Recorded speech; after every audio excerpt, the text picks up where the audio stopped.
يا رب بالمصطفى بلغ مقاصدنا واغفر لنا ما مضى يا واسع الكرم. يا رب بالمصطفى بلغ مقاصدنا واغفر لنا ما مضى يا واسع الكرم. محمد سيد القرنين والثقلين والفريقين من عرب ومن عجم. يا رب بالمصطفى بلغ مقاصدنا واغفر لنا ما مضى يا واسع الكرم. هو الحبيب الذي ترجى شفاعته لكل هوى من الأهوال مقتحم. يا رب بالمصطفى بلغ مقاصدنا واغفر لنا ما مضى يا واسع الكرم. يا رب واجعل رجائي غير منعكس لديك واجعل حسابي غير منخرم. يا رب بالمصطفى بلغ مقاصدنا واغفر لنا ما مضى يا واسع الكرم. وارض على جمعنا الحاضر بما مغفرة تمحو خطايانا في بدء ومختتم. يا رب بالمصطفى بلغ مقاصدنا واغفر لنا ما مضى يا واسع الكرم. وصل ربي على المختار ما طلعت شمس النهار ولا أنجم الظلم. يا رب بالمصطفى بلغ مقاصدنا واغفر لنا ما مضى يا واسع الكرم. والآل والصحب والأنصار من تبعهم هداه واعترفوا بالعهد والذمم. يا رب بالمصطفى بلغ مقاصدنا واغفر لنا ما مضى يا واسع الكرم. بسم الله الرحمن الرحيم. بسم الله الرحمن الرحيم. لا إله إلا الله. لا إله إلا الله. أستغفر الله. اللهم صل وسلم اللهم صل وسلم على سيدنا محمد وعلى آل سيدنا محمد وافتح لنا به أبواب علمك كما فتحتها على أنبيائك وعلمائك المتقدمين والمتأخرين. وانشر علينا رحمتك يا ذا الجلال والإكرام. بسم الله الرحمن الرحيم. الحمد لله رب العالمين. اللهم صل وسلم على سيدنا محمد الفاتح لما أغلق والخاتم لما سبق ناصر الحق بالحق والهادي إلى صراطك المستقيم وعلى آله وأصحابه حق قدره ومقداره العظيم. سبحانك لا علم لنا إلا ما علمتنا إنك أنت العليم الحكيم ولا حول ولا قوة إلا بالله العلي العظيم. رب اشرح لي صدري ويسر لي أمري واحلل عقدة من لساني يفقهوا قولي أما بعد. Ma'asyiral hadirin, jamaah pengajian Masjid Nurul Iman yang dimuliakan, dibanggakan oleh Allah Subhanahu wa taala. Alhamdulillah, tak henti-hentinya puji dan syukur kita panjatkan kepada Allah Subhanahu wa taala yang telah menggerakkan hati kita, meringankan langkah kaki kita, sehingga di tengah-tengah kesibukan kita masih diberikan hidayah, diberikan petunjuk, sehingga bisa hadir di satu majlis yang sangat dicintai oleh Allah, di tempat yang diberkahi oleh Allah Subhanahu wa taala. Pada kesempatan malam yang penuh dengan keberkahan ini, kita melanjutkan bahasan dan kajian kita masih di seputar surat Al-Baqarah. Sekarang kita akan membahas surat Al-Baqarah ayat 62 di pertemuan yang ke-38 ini. Di dalam surat Al-Baqarah ayat 62 Allah Subhanahu wa taala berfirman, A'udzu billahi minasyaitonir rajim. Bismillahirrahmanirrahim. إن الذين آمنوا والذين هادوا والنصارى والصابئين من آمن بالله واليوم الآخر وعمل صالحا فلهم أجرهم عند ربهم ولا خوف عليهم ولا هم يحزنون. Di dalam surat Al-Baqarah ayat 62 Allah Subhanahu wa taala menginformasikan kepada kita yang dalam informasi ini, di dalam firman ini nanti ada beberapa pesan moral yang bisa kita petik, yang bisa kita pedomani di dalam menjalani kehidupan kita ini. Innal ladzina amanu, di sini Allah mulai dengan huruf taukid, inna. Kata inna itu apabila masuk ke dalam sebuah perkataan, maka di situ ada penguatan. Makanya ketika satu kalimat dimasukkan kata inna, maka kalimat tersebut mengindikasikan, menyampaikan pesan bahwa ini bukan pesan sembarangan, tetapi satu pesan yang penting untuk kita perhatikan. Makanya menggunakan kata inna. Kalau kita artikan dalam bahasa Indonesia, artinya sesungguhnya. Sungguh. Innal ladzina amanu, sesungguhnya alladzina, mereka yang amanu, beriman. Kata Syekh Ali As-Sabuni, yang dimaksud adalah al-ayyaltazimu bil imani shadiq, ay innal mu'minina min ummati Muhammadin sallallahu alaihi wasallam. Yang dimaksud dengan orang-orang beriman ini adalah mereka yang berpegang kepada keimanan yang benar. Siapa orang-orang beriman dari umat Nabi Muhammad sallallahu alaihi wasallam? Jadi kelompok yang pertama yang disebutkan Allah dalam Al-Quran ini adalah pertama kelompok orang-orang yang memiliki keimanan yang benar. Kalau keimanan yang benar tentu harus dibuktikan imannya.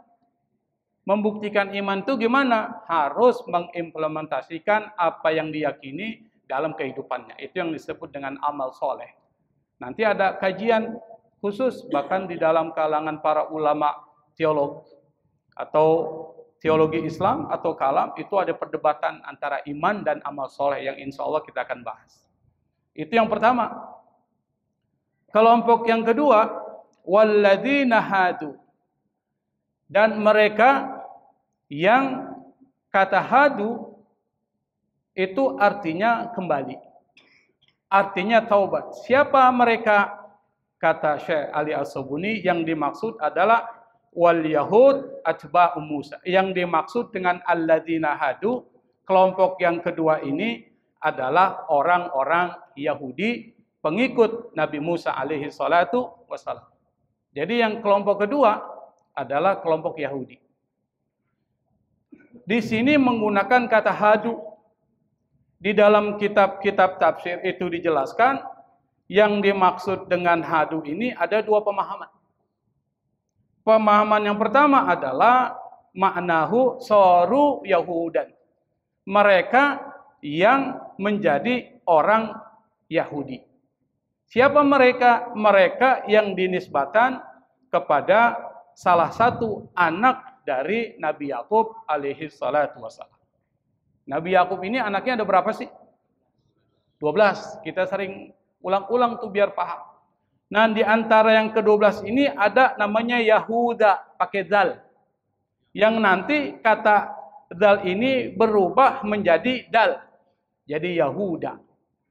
Nah, kata Yahudi yang merupakan makna pertama dari kata walladzina hadu itu pada dasarnya adalah mereka yang dinisbatkan kepada anak keturunan dari Yahuda bin Yakub.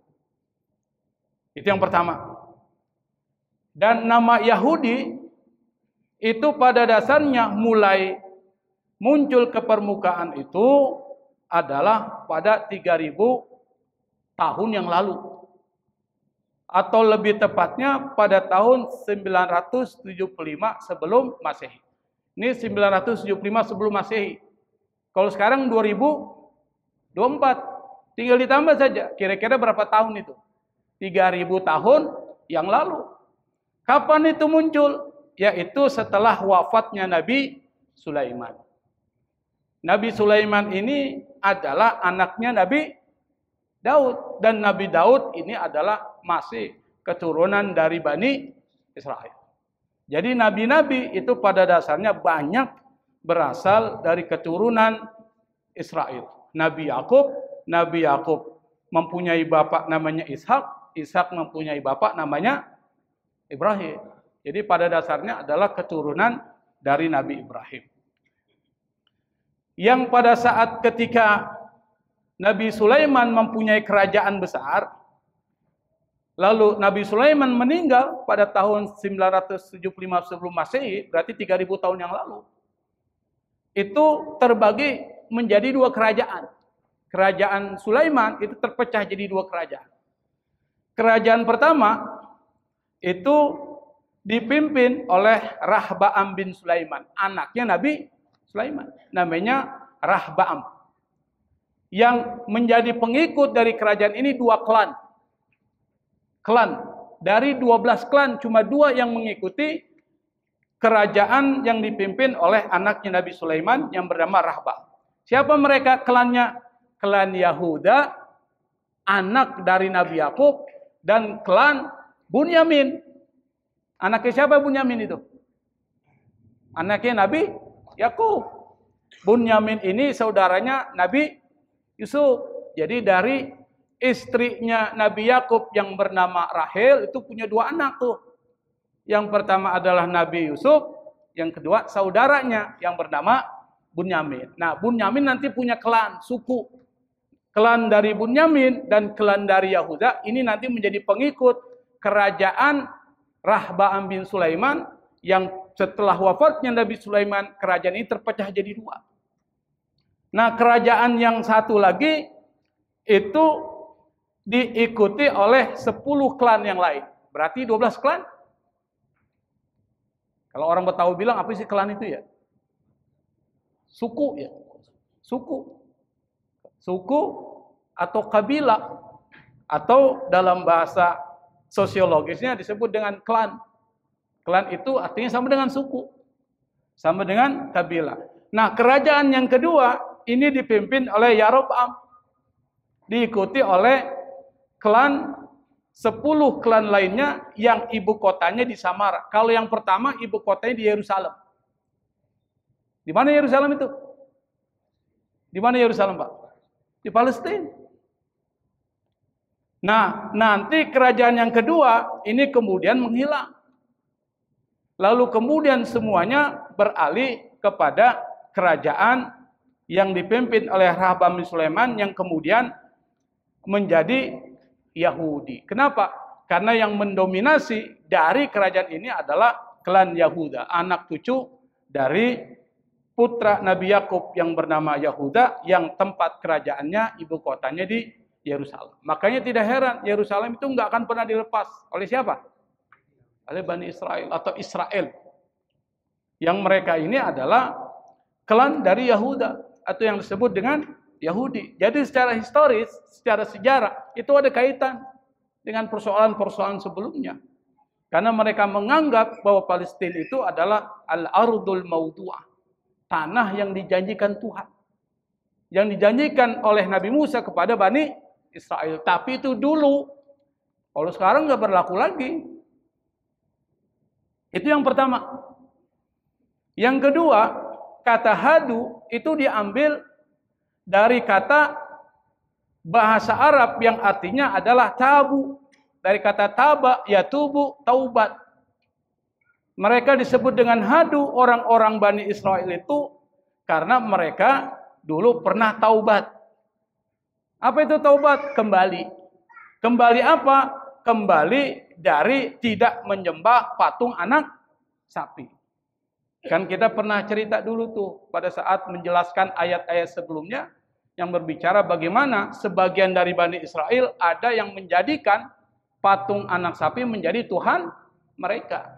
Lalu mereka dihukum, mereka taubat. Nah, ketika mereka taubat disebut dengan alladzina hadu.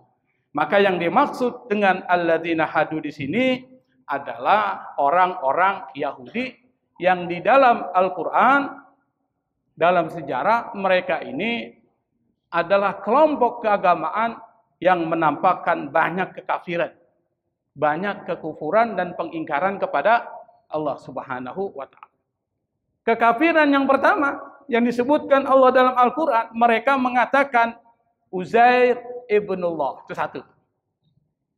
Siapa Uzair? Salah satu nabi. Itu dianggap oleh orang-orang Yahudi sebagai anak Tuhan. Kalau di Kristen, siapa anak Tuhannya? Isa anak Tuhan. Putra Tuhan. Nah, di dalam tradisi keberagaman orang-orang Yahudi, mereka mengatakan Uzair ibnullah. Tauhidnya bermasalah.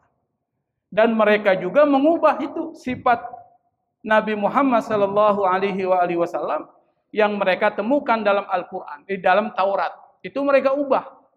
Makanya di dalam Al-Quran mereka itu disebutkan oleh Allah yuharrifunal kalima amma wadi. Mereka itu suka mengubah-ubah firman dari yang seharusnya. Itu orang-orang Yahudi dan termasuk orang-orang Nasrani.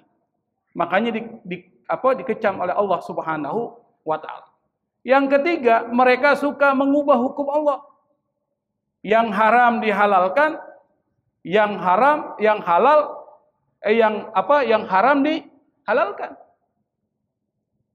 Apa contohnya? Nanti saya akan berikan beberapa contoh. Sebagai contoh misalnya, mereka itu di dalam kitab Taurat dilarang menikahi ponakan mereka. Dalam Islam dilarang nggak menikahi ponakan kita? Dilarang atau dibolehkan? Dilarang. Kalau sepupu boleh nggak? Boleh nggak? Hah? Boleh. Kalau sepupu boleh. Kalau ponakan nggak boleh. Nah, orang-orang Yahudi itu menghalalkan menikahi perempuan ponakan mereka. Berarti mengubah yang diharamkan menjadi halal. Itu satu tuh.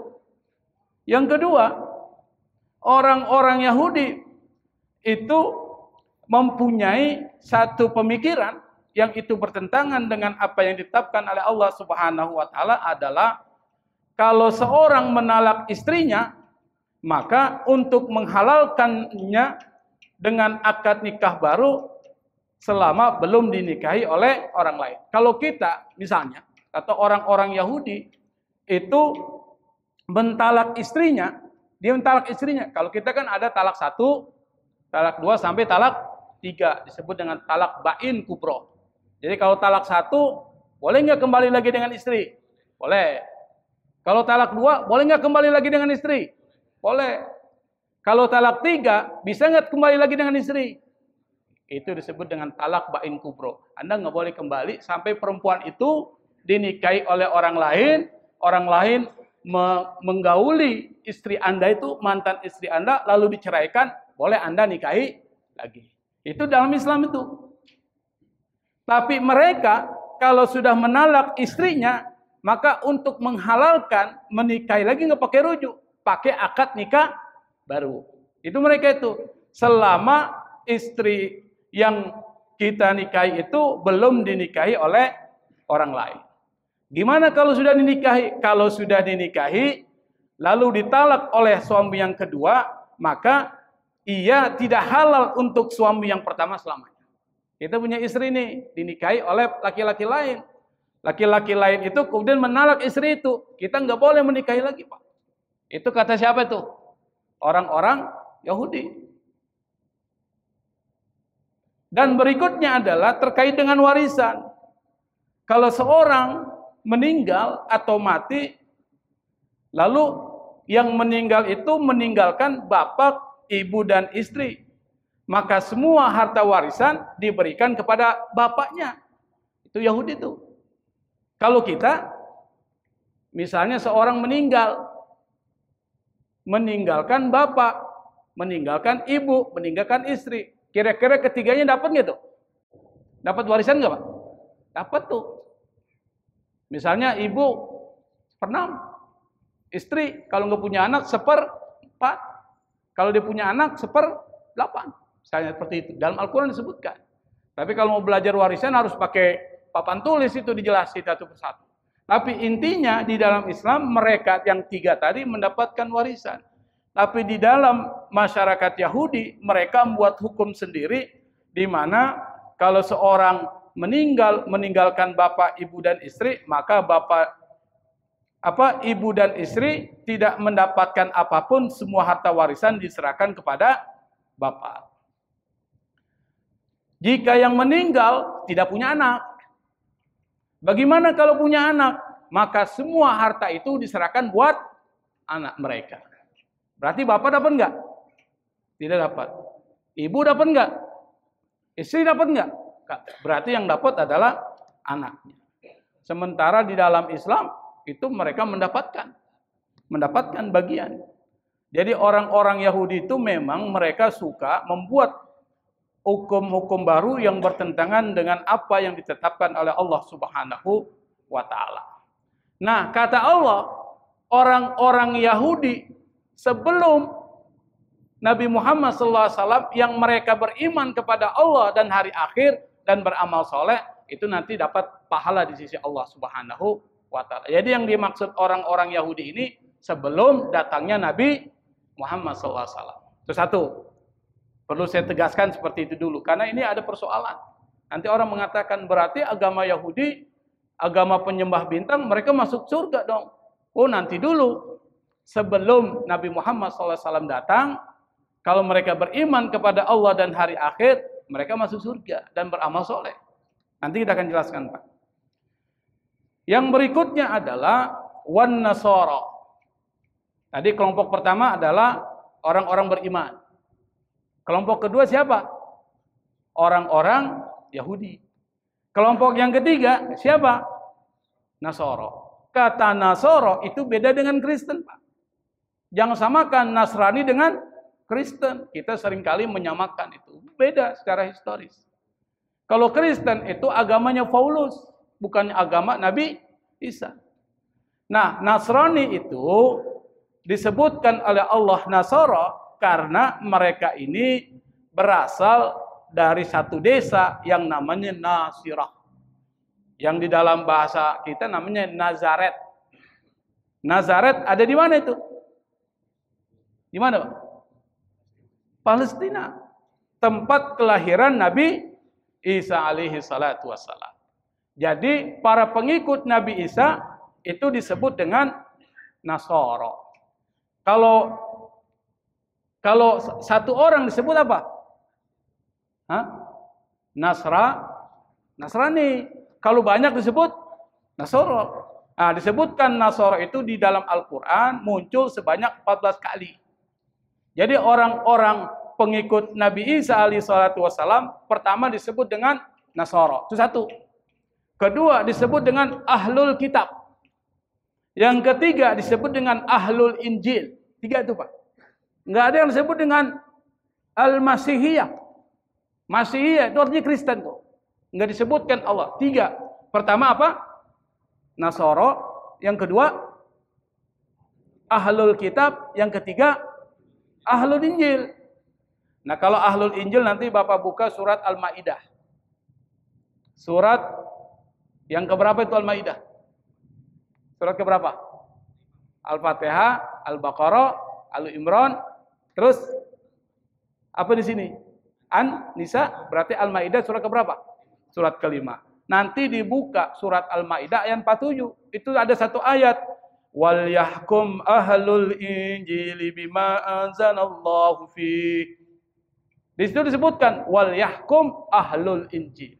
Hendaklah orang yang diberikan Injil itu memutuskan dengan apa yang diturunkan oleh Allah Subhanahu wa taala.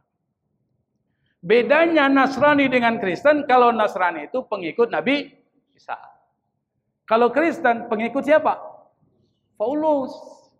Yang Paulus ini adalah orang yang mengubah ajaran-ajaran Nabi Isa. Jadi kalau ditanya siapa yang mengubah ajaran Nabi Isa itu? Yang dari tauhid menjadi trinitas? Paulus.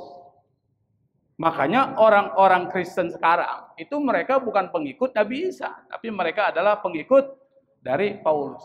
Kalau pengikut Nabi Isa itu disebut dengan Al-Hawariyun. Ada yang disebut istilahnya ada Al-Hawariyun. Ada nggak dalam Al-Quran? Ada nggak? Man ansori ilallah.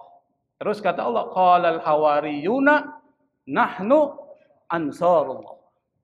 Ketika Nabi Isa bertanya, siapa yang akan menjadi ansari ilallah? Yang menjadi penolong-penolongku? Apa kata hawariyun? Qalal hawariyun, berkata hawariyun, nahnu ansarullah. Kami adalah penolong-penolong Allah Subhanahu wa taala. Nah, al-hawariyun ini pengikut Nabi Isa. Ada 12 orang yang disebut dengan rasul nantinya. Istilahnya rasul itu di dalam Kristen. Siapa? Misalnya Andreas. Pernah dengar nama Andreas kan? Barnabas. Pernah dengar? Yang punya Injil, yang Injilnya dianggap bid'ah oleh orang Kristen. Kenapa? Karena Injil Barnabas ini yang mengajarkan tauhid. Yang paling mendekati dengan ajaran tauhid. Bartolomeus, Matius, ada Injil Matius tuh. Apalagi Filipus, Simon, Petrus, dan lain sebagainya. Tetapi yang dianggap Injil yang mendekati kebenaran itu adalah Injil Barnabas yang orang-orang Kristen mengatakan ini bid'ah. Padahal itu yang paling benar, yang paling mendekati kebenaran. Nah, orang-orang Kristen atau orang-orang Kristen yang disebutkan Allah dalam Al-Quran itu banyak melakukan kekafiran. Yang pertama adalah menjadikan Isa sebagai anak, sebagai Tuhan. Di dalam Al-Quran itu Pak, masih surah Al-Maidah itu ada satu ayat itu. Laqad kafara alladziina qalu innallaha huwal masih ibnu Maryam. Orang-orang yang mengatakan bahwa Tuhan itu adalah Al-Masih, Isa ibnu Maryam, itu telah kafir. Jadi kita tegas. Orang Kristen kafir enggak Pak? Kafir, tegas. Kenapa kita mengatakan kafir? Karena keyakinan Quran mengatakan demikian. Dan orang-orang Kristen juga bilang kita kafir. Jadi sama-sama kafir kan? Anda dianggap kafir Pak. Oleh siapa? Ya agama lain. Kita mengatakan mereka juga kafir menurut agama kita. Jadi sama-sama kafir kan? Kita dianggap orang kafir. Jadi saling-saling mengkafirkan. Tapi kita nggak boleh mengkafirkan saudara kita. Itu yang penting. Harus tegas, Islam harus tegas. Kafir, artinya apa? Mereka berbeda dengan kita, mereka itu mengkafiri atau bertentangan dengan ajaran-ajaran Allah Subhanahu wa taala. Itu pertama, menjadikan Isa sebagai Tuhan. Satu. Sebutkan Allah dalam Al-Quran. Yang kedua, menjadikan Allah itu punya 3 person yang disebut dengan Tritunggal, Trinitas. Trinity itu dalam bahasa Inggris. Siapa itu Trinity? Yang pertama Isa, ya kan? Yesus. Sebut mereka bilang Yesus ya. Nah, Yesus itu namanya Isa. Yang kedua siapa? Hah? Tuhan. Yang ketiga, ini ada dua perspektif ya, 2 pandangan. Kemudian adalah Roh Kudus 3. Itu dianggap sebagai Tuhan. Yang ketiga, ada yang mengatakan bahwa Isa, Roh Kudus bersama dengan siapa? Dengan Maryam. Itu dianggap Trinitas. Nah, ajaran Trinitas ini itu yang mengusulkan itu adalah Paulus. Paulus ini hidupnya semasa dengan Nabi Isa. Jadi perlu paham, Pak. Namanya Saul. Disebut dengan Paulus. Dia lahir tahun 2 sebelum Masehi. Sementara Nabi Isa lahir 6 sebelum Masehi. Berarti beda berapa tahun? Berapa tahun bedanya, Pak? 8 tahun lebih muda. Siapa yang lebih muda? 8 tahun lebih muda. Paulus lebih muda 8 tahun dari Nabi Isa. Artinya apa? Hidupnya semasa. Tapi bukan murid dari Nabi Isa. Bukan yang dimaksud dengan Al-Hawariyun. Dan dialah ini yang kemudian akan mengubah ajaran Nabi Isa menjadi 7 doktrin. Apa? Yang pertama, dosa warisan. Dosa warisan. Pernah dengar dosa warisan? Nabi Adam itu melakukan dosa. Kita yang nanggung warisannya. Kata mereka. Tapi kalau kata kita, tidak ada satu pun dari kita menanggung dosa orang lain tuh. Dalam Al-Quran disebutkan. Untuk supaya dosa ini hilang, maka harus ada namanya penebusan. Itu ingat Pak ya? Penebusan dosa. Maka adalah jual beli itu. Anda mau nebus dosa Anda, bayar. Makanya orang-orang di gereja itu banyak yang kaya itu. Karena mereka mendapat uang tebusan. Jadi mereka melakukan kejahatan, nggak apa-apa. Melakukan maksiat, nggak apa-apa. Nanti ditebus dosanya, itu keyakinan mereka. Makanya mereka santai-santai aja kan. Kita nggak berani. Ada joki. Kita nggak berani. Itu ulahnya Paulus. Yang kedua, ada yang disebut dengan penyaliban tadi itu. Nabi Isa disalib karena menebus dosa-dosa umat manusia. Yang berikutnya adalah kata mereka Al-Masih anak Tuhan. Dan Isa itu setelah meninggal, yang keyakinan kita nggak meninggal, itu dibangkitkan, naik ke atas langit, bahkan disebut dengan Paskah, itu kebangkitan. Dia duduk di samping Tuhan, sebelah kanannya Tuhan. Kenapa? Karena anaknya Tuhan. Apa yang dilakukan? Mengatur persoalan yang ada di dunia ini. Ini ajaran mereka. Makanya kata Al-Quran, mereka telah mengubah ayat-ayat Allah, dan salah satu yang mengubah adalah seorang yang bernama Paulus. Tapi kata Allah, wan nasara, orang-orang Nasrani yang beriman kepada Allah dan hari akhir dan beramal soleh, la khaufun alaihim wa lahum yahzanun. Sebelum Nabi Muhammad SAW. Jadi harus dibatasi itu. Sebelum Nabi Muhammad SAW. Itu yang keberapa tadi? Ketiga. Kelompok yang keempat yang disebutkan oleh Allah Subhanahu wa taala adalah wasabiin. Nah, wasabiin ini kata Syekh Ali As-Sabuni adalah hum qaumun tarakul yahudiyyata wan nasraniyata wa wahadullaha faqalu la ilaha illallah. Kata Syekh Ali As-Sabuni, yang dimaksud dengan sabiin adalah satu kelompok kaum yang meninggalkan agama Yahudi, meninggalkan agama Nasrani, dan dia mentauhidkan Allah Subhanahu wa taala. Mereka mengatakan tidak ada Tuhan selain Allah Subhanahu wa taala. Disebut dengan sabiun atau sabiin. Tetapi kata para ahli tafsir ada beberapa pengertian. Yang pertama yang mengatakan bahwa mereka itu adalah satu kelompok ya'budunal malaika. Mereka menyembah para malaikat. Dan wa yaqra'unaz zabur. Mereka membaca kitab Zabur. Kitab Zabur diturunkan kepada siapa sih? Nabi Daud. Itu yang disebut dengan sobiin, kata salah seorang ulama. Kata ulama yang kedua, dan ini menjadi pendapat yang dipilih oleh Imam Ar-Razi dalam kitab tafsir Mafatihul Ghaib, dia mengatakan yang dimaksud dengan as-sabiin di sini adalah qaumun ya'budunal kawakib. Satu kelompok yang menyembah bintang-bintang. Maka sabiun disebut dengan penyembah bintang. Kata Imam Ar-Razi dalam kitabnya itu dibagi dua. Yang pertama adalah orang-orang yang disebut dengan sabiun itu mereka mengakui bahwa yang menciptakan alam ini adalah Allah Subhanahu wa taala. Itu satu. Tetapi dia meyakini bahwa Allah Subhanahu wa taala memerintahkan untuk mengagungkan bintang-bintang ini dan menjadikan kiblat ketika melaksanakan sholat dan doa serta pengagungan. Jadi mereka mengatakan bahwa Allah memerintahkan mereka untuk mengagungkan bintang-bintang dan dijadikan kiblat. Jadi mereka sholat menghadap ke mana? Ke bintang. Kalau mereka berdoa, mereka kepalanya di di atas. Didongakkan ke atas melihat kepada siapa? Kepada bintang. Itu disebut dengan sabiun. Itu pendapat pertama, kata Ar-Razi.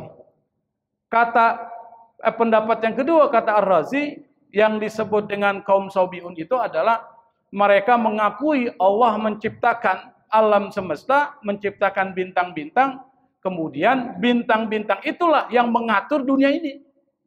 Kata sabiun itu. Apa yang diatur? Pertama, soal kebaikan dan keburukan diatur. Yang kedua, soal kesehatan dan sakit. Dan mereka mengatakan yang menciptakan itu adalah mereka. Maka menurut kaum sabiun, wajib bagi manusia mengagungkan dan menghormati bintang-bintang itu karena dialah Tuhan yang mengatur alam ini. Kira-kira sudah keliru gitu Pak? Keliru. Dan inilah yang terjadi pada zaman Nabi Ibrahim. Jadi Nabi Ibrahim itu hidup di satu tempat, di satu penduduk namanya Kaldan. Yang di situ Nabi Ibrahim datang kepada bangsa Kaldan atau Kaldanian yang menyembah bintang-bintang. Nabi Ibrahim kemudian menolak pendapat mereka dan membatalkan perkataan mereka. Kalau ditanya, siapa kaum sabiun? Kaum sabiun itu adalah mereka yang menyembah bintang-bintang yang meyakini bahwa agama mereka itu berasal dari para nabi. Nabi apa? Nabi Sis. Nabi Sis. Tahu Nabi Sis? Siapa Sis itu? Nah, anaknya Nabi Adam yang paling bungsu. Jadi yang paling bungsu dari anak Nabi Adam namanya Sis. Dan dia diutus sebagai Nabi dan Rasul. Tapi tidak disebutkan Allah dalam Al-Quran dan tidak termasuk 25 Nabi dan Rasul. Tapi dialah yang kemudian menutup alam kita dengan alam jin. Dulu manusia dengan jin bisa bersama tuh Pak, bisa melihat. Nah, Nabi Sid itu yang menutup. Makanya kita nggak bisa ngelihat jin. Karena apa? Kata jin itu artinya tersembunyi. Dari kata itu muncul kata janin. Anda bisa ngelihat janin nggak? Dengan mata kepala Anda bisa nggak? Nggak bisa. Tapi dengan alat bisa. Maka disebut dengan janin. Orang yang kepalanya tertutup itu namanya junun. Orangnya disebut majnun. Majnun artinya apa? Gila tuh. Kenapa? Akalnya tertutup. Maka menggunakan kata jin. Kebun itu tertutup oleh pohon-pohon. Maka disebut dengan apa? Jannatun. Dari kata jan. Jin. Itu artinya tertutup. Nah, yang menutup alam jin dengan alam manusia itu adalah Nabi Sis. Nah, Nabi Sis inilah yang dipercayai agama mereka berasal dari Nabi Sis dan Nabi Idris. Jadi perlu paham itu. Sehingga kata Allah, orang-orang yang beriman, walladzina hadu, orang-orang Yahudi, wan nasara, orang-orang Nasrani pengikut Nabi Isa, wasabiina, dan para penyembah bintang tadi itu, man amana billahi wal yaumil akhir, kalau mereka beriman kepada Allah dan hari akhir sebelum Nabi Muhammad SAW, la khaufun alaihim wa lahum yahzanun. Mereka dapat pahala apa yang mereka lakukan. Yang penting kalau dia beriman dan beramal soleh, dan kedua mereka nggak perlu khawatir. Itu sebelum datangnya Nabi Muhammad Sallallahu Alaihi Wasallam. Pas Nabi Muhammad Sallallahu Alaihi Wasallam datang, maka batal semua itu, Pak. Semua para pengikut agama-agama sebelumnya harus mengikut kepada Nabi Muhammad Sallallahu Alaihi Wasallam. Makanya Allah mengatakan dalam Al-Quran, wa may yabtaghi ghairal islami dinan, apa? Falai yuqbala min. Barang siapa yang mencari agama selain Islam, falan yuqbala min. Kata Allah, tidak akan pernah diterima oleh Allah, wa huwa fil akhirati minal khasirin. Dia di akhirat adalah orang-orang yang rugi. Berarti sekarang harus beriman kepada Nabi Muhammad sallallahu alaihi wasallam. Kata Allah dalam hadis qudsi, Allah mengatakan, wa izzati wa jalali law salaku alayya kulla tariqin wastabtahu alayya kulla babin ma fatahtu lahum hatta ya'tu khalfaka ya Muhammad. Kata Allah kepada Nabi Muhammad sallallahu alaihi wasallam, demi kemuliaan dan keagunganku, kata Allah, law salaku alayya kulla tariq, kalau mereka mencari jalan, wastabtahu alayya kulla bab, dan mereka membuka pintu untuk ke saya, apa kata Allah? Ma fatahtu lahum, aku tidak akan buka buat mereka hatta ya'tu khalfaka ya Muhammad, sampai mereka mengikuti engkau, berada di belakang engkau wahai Muhammad. Artinya apa? Agama-agama Yahudi, agama-agama Nasrani yang sekarang, kalau mereka tidak beriman kepada Allah dan tidak beriman kepada Nabi Muhammad SAW, maka tidak akan pernah diterima oleh Allah Subhanahu wa Ta'ala. Itu sudah final, Pak. Keyakinan itu sudah keyakinan final. Maka Allah sebutkan tuh, man amana billahi wal yaumil akhir wa amila salihah, yang beriman kepada Allah dan hari akhir dan melakukan amal soleh. Jadi syaratnya supaya kelompok-kelompok keagamaan itu bisa menjadi kelompok yang selamat, kata Allah, maka syaratnya apa? Beriman kepada Allah, beriman kepada hari akhir, dan tidak lupa dihubungkan dengan beramal soleh. Maka amal soleh itu dikaitkan dengan iman seperti matahari dan sinarnya, seperti fondasi dan bangunannya. Jadi orang beriman kalau nggak beramal soleh, mati, masuk neraka atau masuk surga? Neraka. Tapi akhirnya dia akan masuk surga. Orang beramal soleh tapi tidak beriman, neraka atau surga, Pak? Neraka. Kenapa? Karena tidak ada imannya. Bahkan orang yang beramal soleh saja itu bisa menyesal, Pak. Dia beriman, dia beramal soleh, pas dia meninggal dia menyesal. Siapa contohnya? Ada seorang namanya Sya'ban. Zaman Nabi itu ada seorang namanya Sya'ban. Satu ketika Rasulullah pada sholat subuh di Masjid Nabawi, dia lihat nggak ada jamaah namanya Sya'ban ini. Biasanya dia ada. Akhirnya Rasul bersama para sahabat pergilah ke rumah Sya'ban. Dia menemui apa sih yang terjadi dengan Sya'ban, sudah beberapa hari ini nggak muncul di masjid nih. Nah, salah satu tugas dari DKM, Pak, kalau ada jamaah yang tidak ada, Pak, dicari itu. Seperti Nabi Muhammad SAW. Jangan cuek aja, cari. Kira-kira ada masalah. Pas dicari, ditanya istrinya, mana Sya'ban? Ya Rasul, Sya'ban sudah meninggal. Innalillah, kata Rasul, innalillahi wa inna ilaihi raji'un. Lalu kemudian istrinya cerita, ya Rasul, Sya'ban sebelum meninggal pada saat sakaratul maut, dia mengucapkan 3 kalimat. Apa kalimat itu, kata Nabi kepada istrinya? Dia mengatakan, seandainya lebih jauh. 1. Seandainya lebih banyak. Seandainya yang baru. 3 itu, Pak. Istrinya bilang, saya nggak paham yang diucapkan oleh Sya'ban. Apa kata Rasul? Rasul tahu karena diberitahu oleh Allah Subhanahu wa Ta'ala. Kata Rasul, Sya'ban itu pada saat sakaratul maut, dia diperlihatkan amalannya. Amalan yang pertama diperlihatkan adalah pada saat ketika dia mengantarkan orang buta ke rumahnya, ke rumah tempat tinggalnya dia. Apa kata Sya'ban? Ketika dilihatkan pahalanya yang besar itu, dia mengatakan, seandainya rumahnya jauh tuh enak banget sih dapat pahala besar itu. Tuh Sya'ban.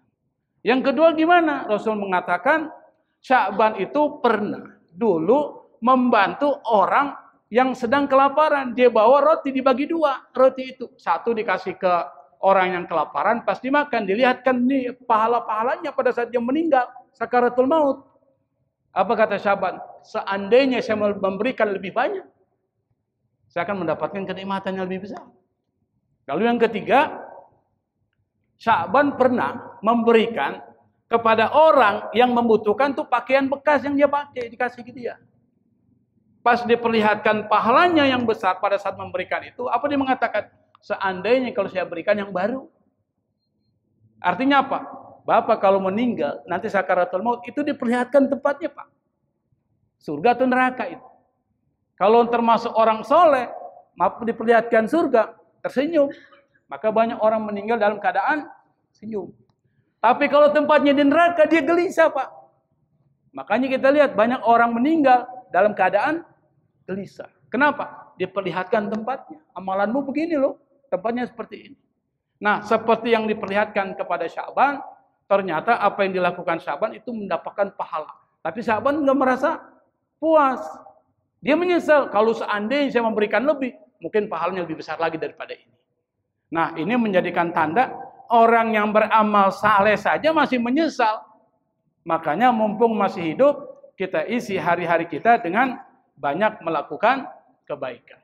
Tapi kebaikan itu harus dengan iman. Kalau tidak ada imannya, maka kebaikan tidak akan diterima oleh Allah Subhanahu wa Ta'ala. Karena Allah mengatakan, la yuqbalu iman bila amal, wala amal bila iman. Tidak diterima amal iman seseorang tanpa amal. Dan tidak diterima amal seseorang tanpa iman. Jadi keduanya itu berkaitan. Anda mengaku beriman, ya beramal soleh. Anda beramal soleh, harus ada fondasi imannya. Keyakinan kepada Allah Subhanahu wa Ta'ala. Maka untuk amal soleh itu diterima oleh Allah Subhanahu wa Ta'ala, itu kata Syekh Muhammad Amin Sankiti dalam kitab tafsir, dia mengatakan 3 syaratnya, Pak. Apa? Yang pertama adalah harus sesuai dengan petunjuk Nabi Muhammad SAW. Jangan Anda melaksanakan ibadah keluar dari petunjuk Rasulullah SAW. Jangan ngikutin Mama Gufron. Tahu Mama Gufron? Itu banyak tidak sesuai dengan petunjuk Rasulullah SAW. Ikut apa yang menjadi petunjuk Rasulullah SAW. Kalau tidak, jatuhnya bid'ah. Kalau bid'ah, itu sangat dimurkai oleh Allah Subhanahu wa Ta'ala. Yang kedua adalah ayyakuna khalisan lillahi ta'ala. Harus ikhlas karena Allah.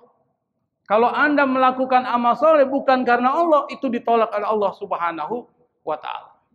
Yang ketiga adalah ayyakuna mabniyan ala asasil aqidatis sahihah. Harus dibangun amal itu pada pondasi akidah yang benar. Artinya apa? Harus iman kepada Allah, hari akhir, Rasul, dan seterusnya. Harus beragama Islam. Kalau tidak beragama Islam, maka semua amal ditolak oleh Allah Subhanahu wa Ta'ala. Nah, orang yang seperti itu, yang kelompok 4 tadi, kalau dia beriman kepada Allah dan beriman kepada hari akhir dan beramal soleh, sebelum Nabi Muhammad SAW diutus, maka mereka, kata Allah, falahum ajruhum inda rabbihim, mereka dapat pahala di sisi Tuhan mereka. Apa itu? Kebahagiaan dunia dan akhirat. Di dunia dapat rezeki yang halal. Kalau dia meninggal, meninggalnya dalam keadaan husnul khatimah. Dan itu disebutkan oleh Allah dalam Al-Quran. Apa kata Allah? Mereka yang mengatakan Tuhan kami Allah, lalu istiqomah. Tatanazzalu alaihimul malaikatu, turun kepada mereka malaikat. Apa kata malaikat? Alla takhafu wa la tahzanu wa abshiru bil jannati allati kuntum tu'adun. Jangan kalian sedih, jangan kalian khawatir, dan persaksikanlah bahwa kalian mendapatkan surga dari Allah Subhanahu wa ta'ala. Maka orang yang amalnya soleh, beriman dan beramal soleh dan istiqomah, ketika dia meninggal, itu malaikat turun, Pak. Malaikat siapa? Malaikat rahmat turun. Malaikat Israel nyabut nyawanya seperti air keluar dari teko tuh. Seperti air keluar dari teko. Kira-kira lancar nggak, Pak? Lancar. Tapi kalau seandainya yang meninggal orang fajir, orang fasik, orang kafir, itu seperti apa? Tusuk sate dari besi yang dipanaskan, lalu kemudian ditarik dari kapas yang basah. Bunyinya bagaimana itu, Pak? Itu orang-orang kafir. Makanya orang-orang beriman, la khaufun alaihim wa lahum yahzanun. Pada saat ketika sakaratul maut, Anda diberitahukan tempat Anda adalah surga. Disitulah ada kenikmatan yang luar biasa. Maka pesan moral dari ayat ini adalah, kalau kita ingin sukses dunia dan sukses akhirat, maka syaratnya adalah terletak pada iman kepada Allah, benar-benar iman. Yang kedua adalah iman kepada hari akhir, percaya bahwa semua nanti akan dihitung oleh Allah Subhanahu wa ta'ala. Dan yang ketiga adalah beramal soleh. Sedikit pun amal soleh itu lakukan. Karena itu akan menjadi investasi akhirat kita. Salah satunya adalah duduk di tempat ini, niatkan i'tikaf, niatkan belajar. Itu adalah bagian dari investasi akhirat. Tidur saja dapat pahala 1. Apalagi mendengarkan, menulis, mencatat, dan merenungkan dan memikirkan. Itu mendapatkan pahala lebih dari 1. Maka yang tidur, nggak usah khawatir, Pak. Masih dapat 1. Tapi yang nyatat dapat 2. Wallahul musta'an. Assalamualaikum warahmatullahi wabarakatuh.